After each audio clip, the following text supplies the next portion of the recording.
Ja, ich will gar nicht viel sagen. Es freut mich extrem, dass er heute hier ist. Das auch einfach, also ich bin Referent für Nachhaltigkeit hier in der Uni, deswegen freut es mich, wenn auch in dem Bereich der Ernährung hier was vorangeht. Das ist für mich auch ein wichtiger Bestandteil eines nachhaltigen Lebens. Und da wird hoffentlich auch jetzt gleich noch viel dazu sagen, auch warum er sich so aktiv dafür einsetzt. Wir haben dann da noch so eine kleine Spendenbox für seine Organisation Surf. Das ist nachher dann nach dem Vortrag nach draußen. Genau, also quasi für seine Organisation.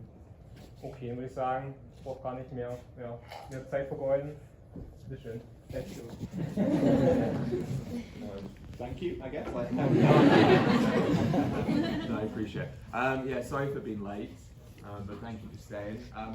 If you guys get bad backs, like feel free to go for a walk whenever you need to. Like it's totally fine. Yeah, but thank you for coming to listen to me, especially on a Saturday night. Wow, that's kind of nice, isn't it? But I appreciate that. Can you all hear me at the back? All right? Yeah. Okay, amazing. Okay. Right, I'm going to talk about a lot of different things tonight, and I always like to start off everything I say by making 2 points. And the first thing I always like to say is please don't believe a word that I do say, right? I think we have, and it sounds strange, right, doesn't it? But I think we have a habit of watching documentaries or listening to speakers, and we just take everything they say on face value. And I think that's really dangerous. So I think scrutinize everything I say, and then go home and have a look into it yourself and see what you think, right? Because that's the most important thing, that we research things on our own and make our own decisions. And second thing is we should have time at the end for a question and answer. So if you think of any questions during what I say, hold on to those questions and we'll try and get through as many of them as we can. All right, cool.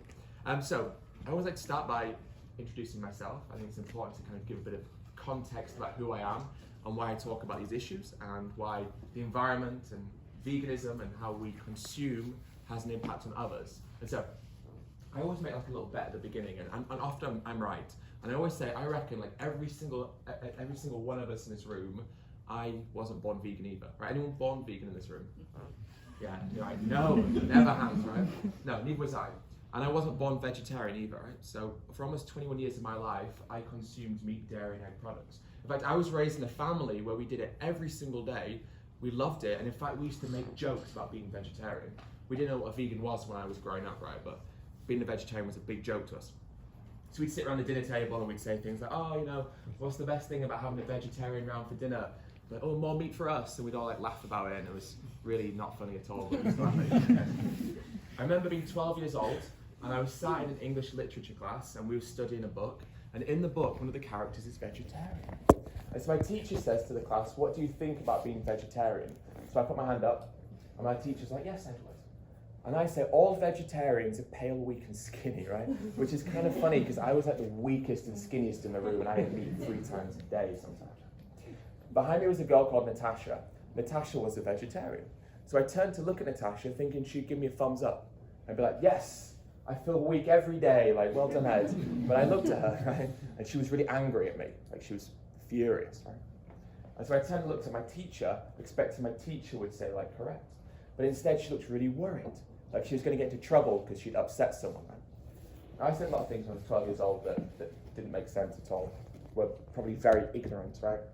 But I remember that moment, and I think the reason I remember it is because, like, being 12 years old, it showed to me how as children, we're like sponges, aren't we? Right? We just absorb information that's given to us, or like a blank canvas.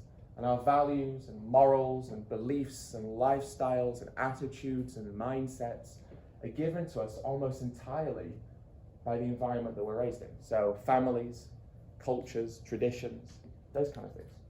To the point where we become a certain age, and we don't even really think about what it is that we do. We just say what it is we've been told to say, right? And so for me, I was raised to believe that you need meat for protein. And if you don't have no meat, there's no protein, you're going to like shrivel away, right? And don't get me started on cow's milk, right? No cow's milk and calcium, like brittle bones, and you'll be suffering from osteoporosis by 25, right? That's what I was told. So in this moment, 12 years old, I was just regurgitating what I'd been told to say. So now let's go back 7 years. So now I'm 18, and I'm ordering pizza. And I'm ordering pizza with a friend. My friend is vegetarian. I am not vegetarian. And I really liked my vegetarian friends because they never said a word to me about it. I loved that, right? I thought it was great that they were veggie, no problem, but they never said a word to me, and I thought that was the best thing about it, right? Just kept quiet. But in this moment, we're ordering pizza, and my friend says to me, well, why don't we get the vegetarian pizza? And you can share it with me. And I was like, this is a joke, right? Obviously, this is a joke. You know me better than that, right? And he said, well, Ed, why wouldn't you want to share the vegetarian pizza? I said, well, there's a very simple reason why not. Because bacon goes on pizza, right? I mean, like, bacon goes on pizza. Like, if there's no bacon on it, that's a fake pizza, right? That's like some sort of pseudo pizza, right? That I don't have anything to do with it. I'm not wasting my money on no fake pizza. And my friend, he said to me, well, I don't think an animal should die for a pizza topping.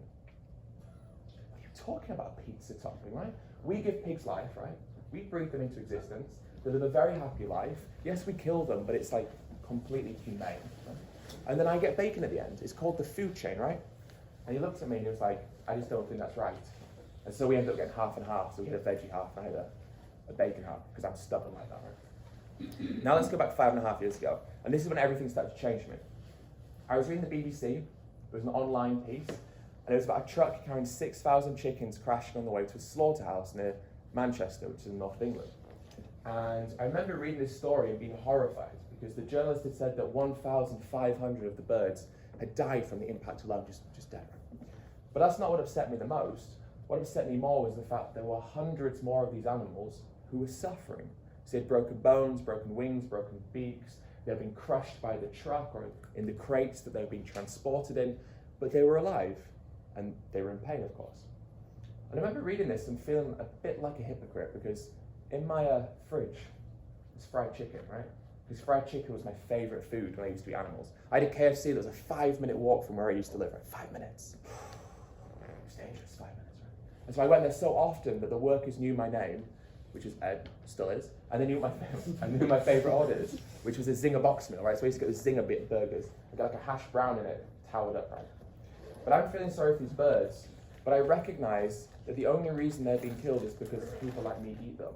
And if I say that I'm against animal suffering and cruelty, but I'm causing that suffering and cruelty, then I'm living in a bit of a disalignment, right?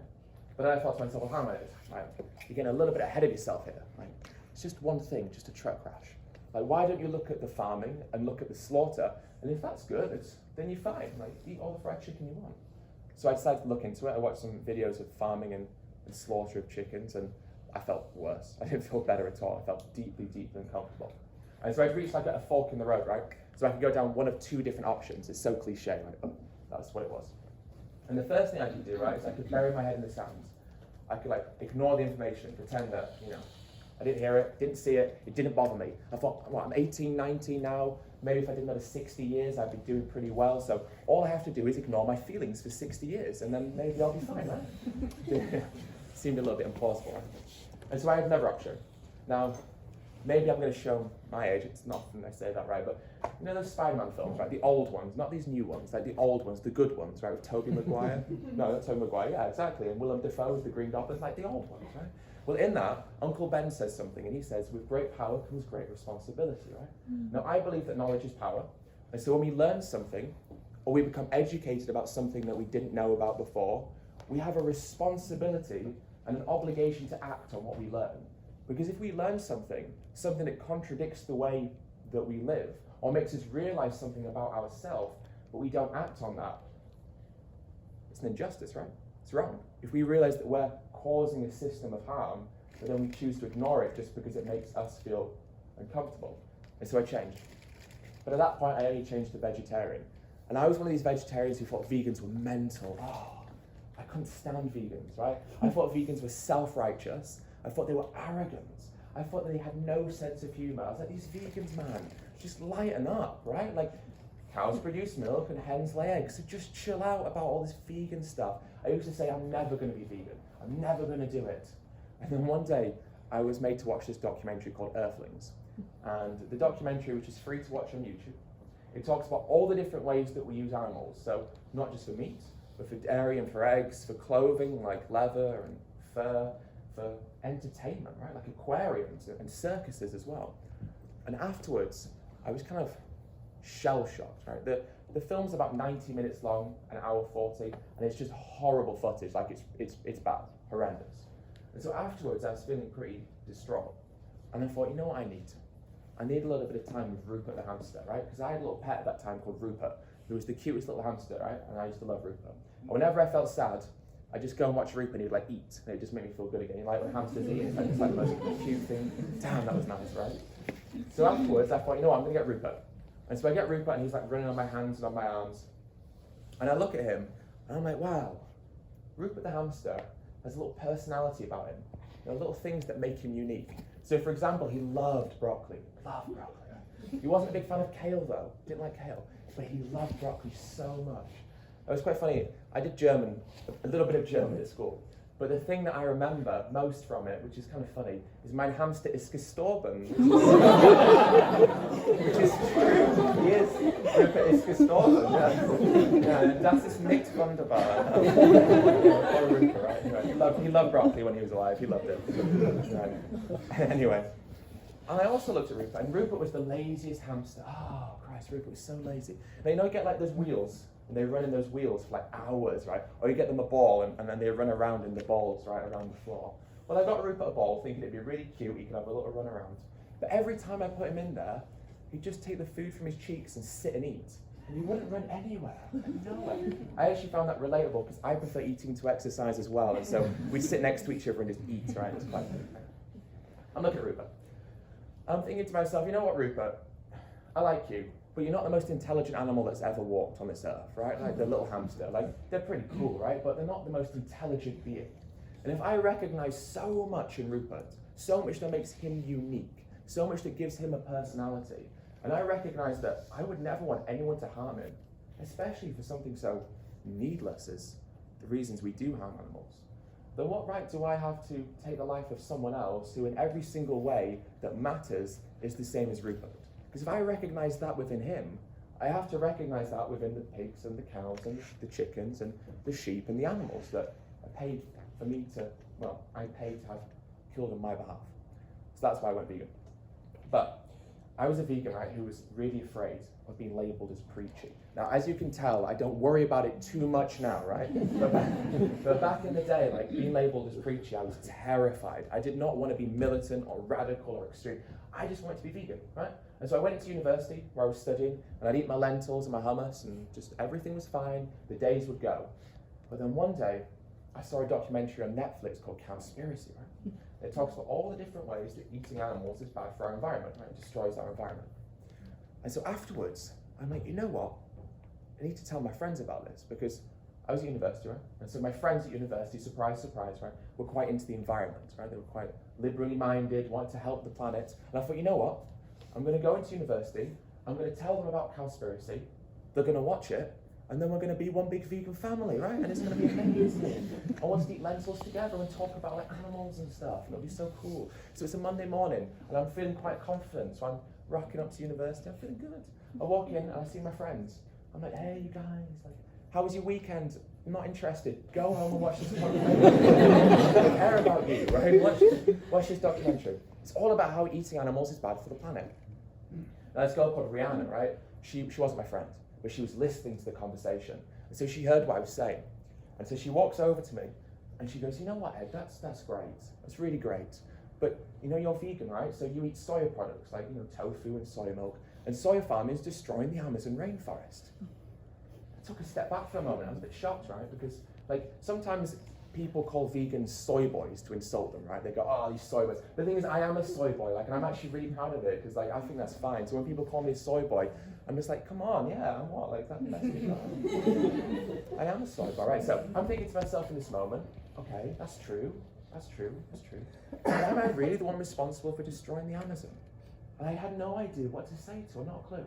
And I remember she looked at me, and she was so smug. You know that feeling, or that look that someone gives you when they are so happy with themselves. And it's just like the worst feeling in the world, right? Well, she looked at me and she gave me that look. And I knew that in that moment, she was going to go off and eat, you know, animal products with an eased conscience, because she'd like beaten a vegan in a debate, right? So I went home that day, because I'm stubborn, right? And I Googled, is soya farming bad for the environment or bad for the Amazon? And lo and behold, soya farming is devastating for the Amazon rainforest. Like, it's one of the main contributors to the problems associated with the Amazon, the deforestation, the wildfires. But the reason it's so bad is because up to 85% of the soya that is grown is fed to livestock animals. And I'm always going to get £1 now, and of that 85%, that's grown in the Amazon, right? That's grown there. And so the reason that soy farming is so bad for the Amazon is because we grow so much to feed to animals. It seems a little bit hard for us, right? Because you guys live in Germany, I live in the UK. And so how does that really relate to us, I suppose, is the bigger question. Well, what kind of shocked me actually when I was reading it, when we talk about the environment, we talk about cows, don't we, and sheep. We talk about methane and different problems like that. But the problem with soy farming when it comes to Western consumption is that over 50% of all the soy that's imported into Europe is fed to chickens for their meat and for their eggs, right? Which is kind of startling because we think of chicken meats and chicken eggs as being sustainable alternatives, right? A lot of us give up eating red meat and switch to eating more chickens because it's better for the environment. But actually, when we look at the problems in the Amazon and how we in Germany or the UK as consumers are affecting that, it's because of those free-range eggs or that chicken that we eat. Because the majority of the soy that is grown to be shipped to Europe is given to the chickens. Now let me put this into perspective. In the UK, it's reported that between 1.83 million and 2.5 million tons of soya are imported into the UK every single year just to feed our animals, our livestock animals. That equates to somewhere between 900,000 and 1.5 million hectares of the Amazon rainforest just for the animals in the UK and their soya. That's it. Now you think about Germany. Germany is obviously much larger in scale, but also larger in agriculture. And so if that's what we're importing into the UK, a relatively small island nation, well, how much has been imported into places like Germany, or indeed into huge places around the world? It's a lot. When we think about what's happening in the Amazon and how terrible it is and how we want to protect the Amazon, but can we really protect the Amazon if we're still eating these products that are fed food that's grown there and is contributing to the deforestation that takes place there? Anyway, if I'd known that, right, I could have said that to Rihanna, you know, the girl that came over to me and tried to call me up. I could have said that to her, right? And then she'd have had to admit that I was right and that she would have to be vegan then, right? Because it's never as easy as that, right? Never as easy. And so I decided to start researching. And so I started looking into more and more and more. And we'll hold on to the environment for a bit longer, and we're going to circle around and bookend it with the environment at the end as well. And I realised that, you know, as soon as I started talking to people about veganism, a few of the same kind of arguments would always come up with people. And so one of the things that people always say to me is they say, you know what, Ed, right? I think it's fantastic you're vegan. Like, oh, I'm so happy you're vegan. My goodness, that's amazing. You know, I really respect you being vegan, Ed. Like, I really do. That's wonderful. I just ask in return, just a small favour. Just respect me, you know? Just respect the fact that I don't want to be vegan, and please don't force your views, and understand that it's a personal choice. And I actually think that that's a really, really strong argument, because it actually is a personal choice, isn't it? What we choose to eat is entirely up to us to decide. So let's say we're going to a Lidl after tonight to get some dinner, and we have a choice, don't we? There's steak, there's chickpeas, there's chicken breast, there's a vegan meat substitute, there's cow's milk, there's oat milk, there's vegan cheese, there's cow's milk cheese. We can choose from a whole variety of different foods, right? And what we choose to buy in that moment is entirely up to us. Now, I couldn't do this, even if I wanted to, and I don't think I would want to, but I can't. I can't follow you home tonight, right? I can't watch you go into a supermarket. I can't make you buy tofu. I can't follow you home, watch you cook it, watch you eat it, and then tell you, oh, it's not that bad, is it? Like, you know, I can't do that. So what you choose to eat at the end when you leave, well, it's entirely up to you, right? And I can't dictate that. It's interesting we say like forcing views, isn't it? Like vegans force their views, but how could a vegan ever force you to buy a special thing in the supermarket? Like, it's impossible. Like, we can't. I mean, yes, we can talk about these issues, and we can sometimes be passionately talking about these issues, but we do have a personal choice at the end of the day. But the real question there is, well, does that make it moral just because it is a personal choice? Like, just because we actually can choose to do something, does that mean that action is automatically okay? Let's put this into an example, right? Let's say that I'm walking home tonight, and I'm going to Munich after this, and so I'm thinking, oh, in Munich I'm going to need a little bit more cash because I'm a little bit strapped for euros. And so I think, you know what I'm going to do? I'm going to mug someone, right? I'm going to take their phone and I'm going to take their wallet off them. Now, I've personally chosen to do that. It's obviously not moral, right? But I'm being a little bit pedantic, aren't I? Because obviously mugging someone is illegal, right? You can't do it. It's not right under law. But buying a steak in a supermarket is perfectly legal. So there's a difference there. But then the question is, well, does legality equal morality? Is something considered acceptable just because the law says so? I mean, we can look throughout history, can't we? And think of many examples of actions or industries or behaviors that were, of course, legal, but were also, of course, not moral. In fact, were grotesque and abhorrent in terms of what happened. And so just because we personally choose to do something, and we have that choice, doesn't mean that choice is automatically acceptable. And it also doesn't mean it shouldn't be challenged. This is what I think. I think it's so important that every lifestyle, every philosophy, every belief system, every ideology, every religion, anything, right?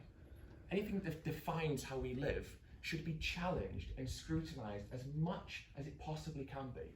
We should always ask difficult questions of how we choose to live, because that's how we better ourselves, right? I think this is the same about veganism. I want everyone to ask so many questions about veganism and scrutinize it so much, because the more we scrutinize something and we learn about both sides of the arguments, the easier it is to make decisions based on how we actually feel about something.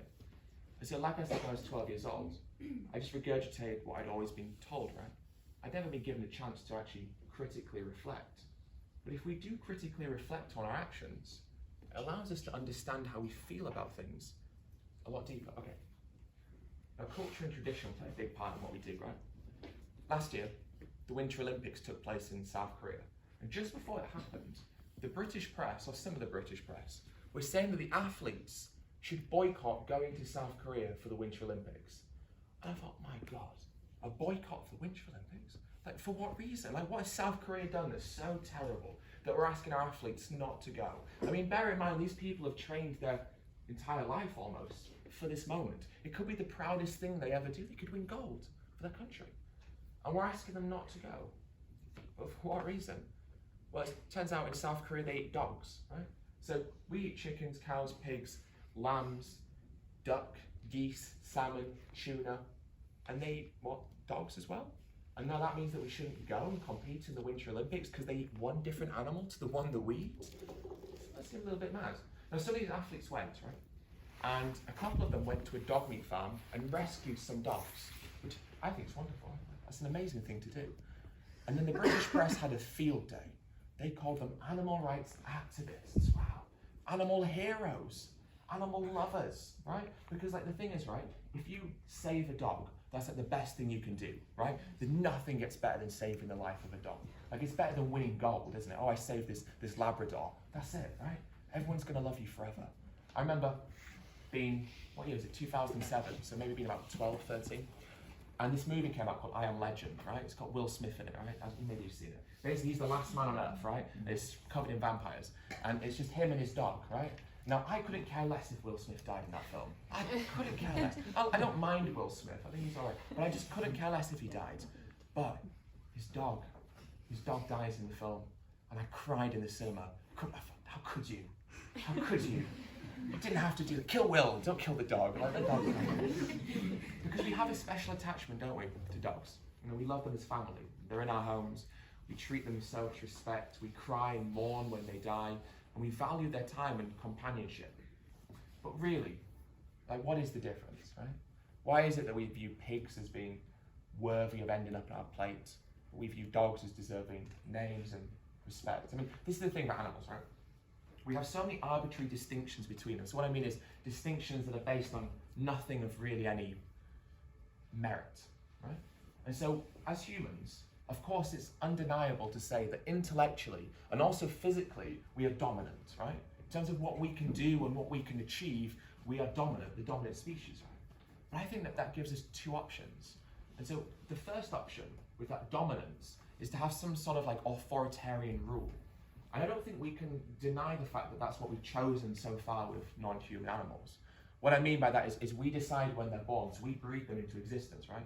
We mutilate them. We forcibly impregnate them, we take their babies away from them, we put ear tags in their ears with a number.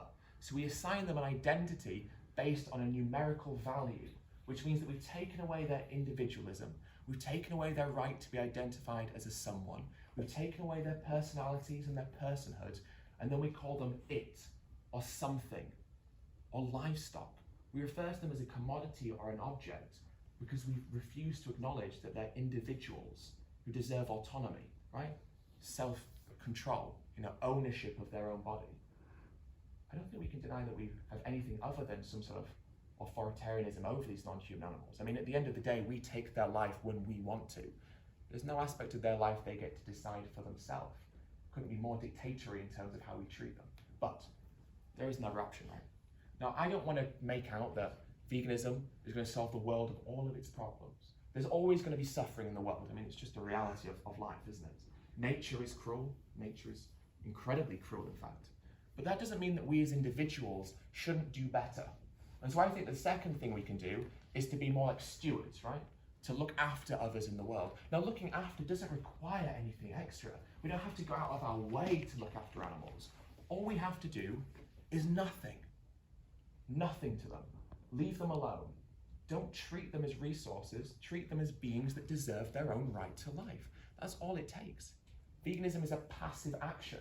It requires nothing from us other than to not inflict harm onto someone else. And I think that that's what we have to do with that intelligence and that dominance that we have, to look after. I mean, we see this in in a human context. Right? Think of a human society. We view those who are more vulnerable as deserving more protection, right? Because they can't look after themselves in the same way. But we view outside of a human society the fact that these animals can't look after themselves as a reason to exploit them. And so we say, well, these animals aren't as intelligent as we are. But do we think that intelligence defines worth of life? I mean, we don't live by that, do we? Because pigs have been shown to be more intelligent than dogs. But we love dogs and we kill pigs by the billions. And also, even if we did think that intelligence defines worth of life, we'd still be vegan, right? Because plants are the least intelligent form of life when compared to animals. But we don't actually live by that philosophy or that principle. So why is it that we do what we do? Now, sometimes people say to me, they say, you know what, Ed, this vegan thing, it's just a little bit silly. They say, you know, I will go vegan the day that you convince a lion to go vegan, right? Because lions eat meat, and they're animals, and I'm an animal, so if a lion can kill a zebra, then, well, why can't I? I mean, we're all just animals existing in this world, so what's the difference? Now, of course, lions kill because they have to survive, right? We call them obligate carnivores. A lion kills a zebra or a gazelle because it's instrumental to their survival. We don't go to a supermarket and pick up some chicken breast because our life depends on it, right? We don't have to do that. And plus, why would we base our morality on the actions of wild animals, right? Remember, lions kill each other. Lions kill other lions. Now imagine if someone murdered someone else, right? A human kills a human. And they go to court and they say, Your Honor, but lions kill other lions, so why can't I kill other humans? They go, well, case dismissed then, right? That's fine. Great argument. Why not lions? Of course, yeah. But when we look at other actions, like the fact they kill animals, we go, that's fine then. But really, we don't want to base civilization around what lions do. Right? Well, what about our ancestors? Because another thing they say, Ed, this vegan thing seems a bit silly to me, because imagine if your ancestors tried to be vegan, right? You probably won't be alive today because they had to hunt to survive, which is true. They absolutely did. But again, why would I base my morality on the actions of my ancestors who, for all intents and purposes, lived a rather primitive life, of course, and didn't get to study in universities and drink oat milk lattes, right? So why would I base my morality on what they did? We shouldn't. We wouldn't. Now, of course, we've done what we've done for a long, long time, haven't we? Done it for such a long time. The notion of veganism is a fairly new idea in terms of our society. It's not new in a global context, but in terms of how we live in this society, it is relatively new. So people sometimes think that discredits it because, well, we've always eaten meat, right? But what relevance does length of time have on what we look to do in the future? It doesn't matter how long we've done something. What matters is, does right now that action make any sense? And I can't for the life of me think of a justification to excuse what it is that we do. Because every single year we take the life of 75 billion land animals and somewhere between 1 and 2.7 trillion marine animals. Why? For what purpose? Now we go into a supermarket and we see things like, humane slaughter, right? We're given labels to make us buy something, free range eggs, humane slaughter. One of the things that really upsets me is when I go into a supermarket called Tesco, which is in the UK. I quite like Tesco, I'm not going to lie. They do a lot of really good vegan food. But they have this one thing down every dairy aisle, and it drives me mad, right? And it says, happy cows produce happy milk. And first of all, what is happy milk, right? That doesn't mean anything. It's useless. It means nothing. Happy cows produce happy milk. But you know what I find offensive? The fact that they can tell me that these cows are happy. The fact that they would try and convince me these cows are living a good life. Because there used to be a time where I'd have believed that. But I can't believe that now. Now, let's just spend a couple of minutes. If everyone's too warm, I get it. Like, open the door, open the windows. It's a bit warm, right? Anyway, let's keep it short. There we go. Oh, isn't that better? Anyway, okay, so in the UK, right, we hear one thing over and over again. And we hear that the way we treat animals is better than anywhere else. I'm sure you guys hear that here, right? Every country I go to, the people in that country like to tell me that nobody treats their animals better than they do in that country. They go, oh, animal abuse is so horrible. America. What they do to animals in America is terrible. In China, don't get me started on China. What we do to animals in China. In Russia, of course, Russia's terrible. But not Germany. No. Germany? No. We would never harm animals in Germany. We only treat animals with the best respect, right? I hear this in the UK. No. In the UK, we're rated A for welfare, which means that the UK, Austria, Switzerland, and New Zealand are officially the 4 best countries in the world with how we treat animals. Like, nobody does it better than we do. You guys are a B. Pretty good, right? But A, so be mindful, right? A. Okay, so the dairy industry. Happy cows produce happy milk. A-rated welfare. Sounds amazing, right? But what does that actually look like? What actually happens in these places? Right, so cows produce milk because they eat grass. No, that's what I used to think. I used to think that cows grazed, right? They ate grass and out came milk, and it was like amazing, right? Wow, incredible. But no, that's not true, of course. Cows are mammals, so like humans, they only produce milk to feed their children. Right? So that means that a farmer has to artificially inseminate dairy cows every single year to make sure they're continuously producing milk. So that first happens by the farmer getting bull semen, or someone acquires bull semen. Now, everything that you imagine, right? Let's say getting bull semen, so getting semen from a bull. What you're thinking of is exactly how it's done. And it's so weird, right? Like, how obscenely creepy is that we pay people to do that to a bull so we can get their semen? Like, what is going on, right? First of all, that's creepy, right? And horrible, and exploitation in itself. But then the farmer gets the bull semen. He's on the dairy farm, and so he restrains the dairy cow in like a big metal cage and all that, so they don't try and get away. He'll then place his arm inside the anus of the dairy cow. He'll hold her cervix through the lining of the anus, and then inject the bull semen through her vagina and into her cervix, right? So we pay farmers to do that to cows. Now, the cow's pregnant for about 9 months. When she gives birth, the calf only needs the first feed from their mother. The first feed has something called colostrum, which is full of antibodies, which the calf needs for their survival. But once they've had the colostrum from the first feed, any more milk that's taken from the calf is seen as a waste by the industry. Because remember, cows produce milk for humans, right? That's why. Like, they produce milk for us. We drink the milk, and so if a baby drinks their mother's milk, that doesn't make sense, right? Like, isn't that crazy? Like, isn't that crazy? We wean off our mother's milk, right? We drink our mother's milk. We wean off our mother's milk, and then we start drinking someone else's mother's milk. But it just so happens that that mother belongs to an entirely different species, right? Totally, not weird at all, right? Like, totally fine. Okay. So then we take the baby away, right? So the baby will be taken away from their mother almost immediately. And then the baby's put in something called a solitary confinement hutch, right? 2 meters wide, 2.5 meters long, sorry, and about 1.5 meters wide. And they can legally spend the first 8 weeks of their life in the hutch. The first 8 weeks. So that's no feeding from their mum, no maternal love, there's no exercise, there's no companionship, there's nothing. Just in these hutches. The first 8 weeks of their life, right? A-rated welfare. Nobody does it better, right? Now, males are useless to the industry, right? They won't produce milk because producing milk is a female reproductive process. And so in the UK, sometimes males are sold into the beef herds, but because they're a different type of breed to the animals that we raise for beef, their flesh, the cheapest thing for farmers to do is often just to kill them. And so every single year, 90,000 male dairy calves are shot and killed almost as soon as they're born, because they're useless to the industry. We call that infanticide, the killing of infants, right? The dairy industry operates on infanticide. Now, the females will be put in milking parlours 2 or 3 times a day, and eventually they'll be killed in a slaughterhouse after about 4 to 6 years. Happy cows produce happy milk though, right? Right? Because farmers would never hurt animals because they have to be happy, because then we get to drink happy milk. But when does that sound happy to you? Well, everything I just described happens in mega dairies, so factory mega dairies, organic dairies, local dairies, dairy, and beef products where your local butcher gets the food from, right? It doesn't make a difference. This is just standard legal practice. It's not about looking at America, it's looking about what's happening here, because it's the same. Exploitation is exploitation. And now we call happy cows, even though we forcibly impregnate them. We take their babies away from them. We incarcerate their babies in small little confinement areas. We take milk from them that's meant for their children.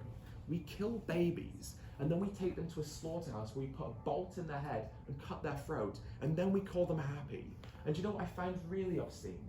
Is that right now in Brussels, the European Union is debating whether or not a vegan burger can be called a burger, or whether oat milk can be called milk, because it's misleading to the consumer, right? Because apparently we're all so stupid that when we walk into the supermarket, we see oat milk, and we get so confused because we see the word milk, and we're like, what is this? Oat milk nonsense. And so we buy it, take it home, pour it on our cereal, and then get so angry. Oh, vegans. Yeah, right? So we need the good old European Union to come and save us because we're so silly and so stupid, right? How crazy is that? We can't call oat milk milk, but you know what we can say? Happy cows produce happy milk, right?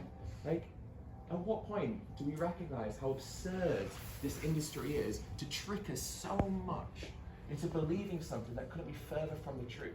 And so we say humane, don't we? Animals are killed in a humane way. But if you open up a thesaurus, find the word humane, you find the other words compassion, benevolence, kindness. So how do you compassionately, benevolently, or kindly take the life of someone who doesn't have to die and who doesn't want to die? Is that not the opposite of compassion? And so if it's the opposite of compassion, it must be the opposite of humane as well, which means that humane slaughter doesn't exist. It's something we're told to make us feel better. We go, oh, halal slaughter, that's disgusting. Oh, that festival Eid, that's horrendous what they do to animals. But we do it humanely. No, we don't. There's no difference in how we kill animals. Fundamentally, it's abusive and wrong. Now, pigs. The way we kill pigs in the most humane way across the European Union is we put them in gas chambers, right? And so gas chambers, so you put 2 or 3 pigs in a metal crate, you load them into an abyss that's filled with CO2. The CO2 burns the moisture behind their eyes and in their throats. And we call that humane, compassionate, benevolent. And the reason why is because they get to die together. Wow. Isn't that nice, right? Because normally, when the animals are killed, they're killed one at a time. They're bolted or electrocuted, they're hung up, and then they're killed. But this time, they get to die together. And so the industry tells us that they're doing it compassionately or humanely. I just don't know how we justify this. Like, I don't know how we get our heads around doing these things to animals on such a massive scale when we don't have to. When it's not necessary for us to live, and in fact is detrimental to our health and to the planet as well. Well, why is it that we do it? Now, we say taste, don't we? Taste is the big one. I'm doing a little imaginary thing here. So let's say it's the imaginary scale, okay? We've got a scale, and on one side we place taste, right? And on the other side we place life. And I ask you, what has higher value, do you think, taste or life? Because when we eat these products, someone dies. Doesn't matter if it's dairy or eggs, someone dies. And so if we eat them because we like how they taste, we say that we value taste over life. But what do we think has higher value? Now, if we say taste, the argument that we're making is that we think that sensory pleasure provides a justification for what we do to others, right? Taste is a sense. I like how it tastes. It provides my sense with pleasure. And so then the question is, can we think of any examples where someone feels sensory pleasure at the expense of someone else? And of course we can think of many. And then we say, is that action justifiable because someone feels sensory pleasure? And we say, absolutely not. And so taste can't have higher value than life, because life will always be more valuable than something like taste buds. And that's not even fair, right? Because actually, it's not really taste or life, because vegan products are pretty good, right? Now, I'm going to be honest, right? Some vegan cheese is disgusting. Some of it's disgusting, but some of it's amazing, right? And I did this thing, right, when I first went vegan. I went to my local store where they sold vegan cheese. This was years ago, right, when it was like quite hard to find. I went and I bought this vegan cheese. I was like, this is it. I'm gonna be vegan. I went home and I sliced it. I put it on my vegan burger, and I took one bite, and I remember I thought to myself, oh boy, this is not going to work, right? Because sometimes it's not always that good. But vegan food does not mean you have to compromise on taste. Not at all. And so when I say taste or life, that's not even fair. It's like taste or life and also taste. You can have both. That's the beautiful thing about veganism. You don't give anything up apart from the immense amount of suffering that goes into the products that we buy. Now, I said we'd bookend it with the environment, didn't I? So here we go, bookending. Right? Last year, there was a 5-year study released by the University of Oxford. It looked at 40,000 farms in 119 countries around the world. It's considered the most comprehensive analysis, the best analysis ever conducted, exploring the relationship between farming and the environment. It's published in a journal called Science, which is one of the most highly regarded scientific journals in the world. And it looks at animal product consumption and plant-based consumption to see what the environmental impacts of both were. And it looked at land use. And it said that 83% of all global agricultural land is given to animal agriculture. Yet it only provides globally around 39% of our protein and as little as 20% of our global calorie intake. So we have a huge problem where we're dedicating so much land to something that does not deliver what it should do with that amount of land and that amount of resources. It said that if the world shifted to a plant-based diet, we could free up the amount of agricultural land we need by 75%. Which sounds like a lot, doesn't it? But 50% of the crops that we grow are given to animals anyway. And then 1/4 of the Earth's total usable land surface is given to grazing animals. So you can see how we get to 75% quickly, right? Obviously we'll grow more plants for human consumption, but the amount of plants and land that we'll need overall will decrease dramatically because we are so inefficient with the resources that we have, that we give animals so much food, so much water, so much land, and they offer us so little in return. And in fact, they produce more greenhouse gas emissions than the entire transportation system combined. That's according to the United Nations. The 5-year study concluded by saying the single biggest thing that we can do for our environment is to live a vegan lifestyle. Because by living a vegan lifestyle, we can free up this land and we can rewild the land. And rewilding basically means leaving the land to return to how it should be. In the UK, all I see is fields everywhere. It's similar here. There's more forests and woods in Germany, but there are so many fields everywhere. And it's not supposed to be like that. Our countries are supposed to be covered in forests and woodlands. Even temperate rainforests can be found across Europe. And we've destroyed so much of that. Yes, for cities, yes, for roads, but mostly for agriculture, 80 to 85% of that being for animals. So if we free up that land and rewild it, we have healthy soil, we have trees and wildlife. Trees absorb carbon from the atmosphere. They sequester carbon through photosynthesis. Get rid of the animals, you get rid of one of the biggest problems, and you replace them with one of the biggest solutions. And that's why what we eat has a direct impact on what our world will look like in the future. And what do we want it to look like in the future? Now, a meal to us, right? We eat, it lasts about 15 minutes, right? We eat and then we're done. But that meal, those 15 minutes, could have cost someone their entire life. Their one chance of existence is gone because of those 15 minutes in our life. Now, I could say, what did you have for lunch 6 days ago? No idea. What did you have for dinner 12 days ago? Not a clue, right? But those meals could have cost someone their one chance at life. But not only that, could have contributed to them living a life of intense suffering, suffering so much that death could have been considered a mercy for them. But on top of that, it could have also contributed to the degradation of our environment. 15 minutes. We don't even consciously think about it sometimes, do we? Like, if we're in a rush, we'll just grab a sandwich. Like, grab a chicken sandwich and just eat it. It's done in 2 minutes, right? All of that suffering for something we just grab, eat, and throw away? Doesn't seem right to me. Okay, I'll leave it with this then. How do we justify what we do? Like I said, I'm not here to point the finger, right? I'm not here to say people are bad people if they don't fully go vegan straight away, right? That's not what I'm saying. But what I am saying is that we have to challenge the way that we live, and we have to be very honest with ourselves, and we have to find suitable justifications for what we do, especially when the scale of it and the magnitude of it is so significant. And so we can't find a justification, right? We can't find a moral reason to do what we do. Then we kind of put ourselves in a position where we have to say, well, what would stop me from trying, right? And I guess that's the thing, isn't it? There's nothing to lose from trying it, but there is everything to gain, not just for us, but for them, the animals, and also for our future as well. So, thank you so much for listening. I really appreciate it.